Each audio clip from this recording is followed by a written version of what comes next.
Bien le bonjour terrien, c'est le général Zork. Si tu veux voir un face-à-face entre les deux mutants griffus les plus célèbres de l'univers X-Men, alors prends place. Aujourd'hui c'est l'analyse du comics Wolverine Dents de Sabre Renaissance sous l'édition Marvel Dark.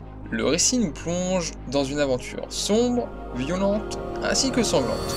L'histoire se concentre sur la résurrection inattendue de Victor Creed, alias Dents de Sabre pour les intimes. Malheureusement pour notre héros griffu, son destin ne va pas l'épargner.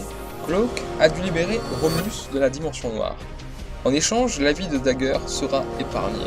En d'autres termes, Cloak est un gros lâche et refoule ses propres embrouilles à Wolverine en espérant qu'il sauve la vie de Dagger. À partir de ce moment, Wolverine et Cloak, juste Wolverine, va essayer de sauver Dagger des mains de Dents de Sabre.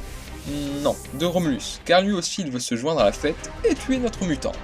Manque de bol pour Romulus, il se fait poignarder par sa propre sœur, Remus, qui vient en aide à Wolverine et lui suggère d'aller chercher ses réponses dans le complexe de l'arme X.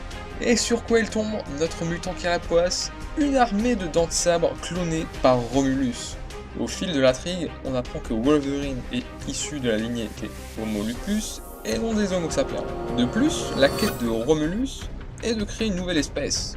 Le récit se termine avec un combat entre un Romulus pimpé avec des griffes d'adamantium et notre Wolverine.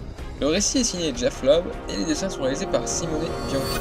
Selon moi, la grande qualité de ce comics réside dans ses dessins et non dans son scénario. Il est plutôt simple, malheureusement. Concernant ma note du comics, il mérite un 14 sur 20. C'est pas un phénomène, mais à lire si vous êtes fan de Wolverine. C'était le général Zork. À très bientôt.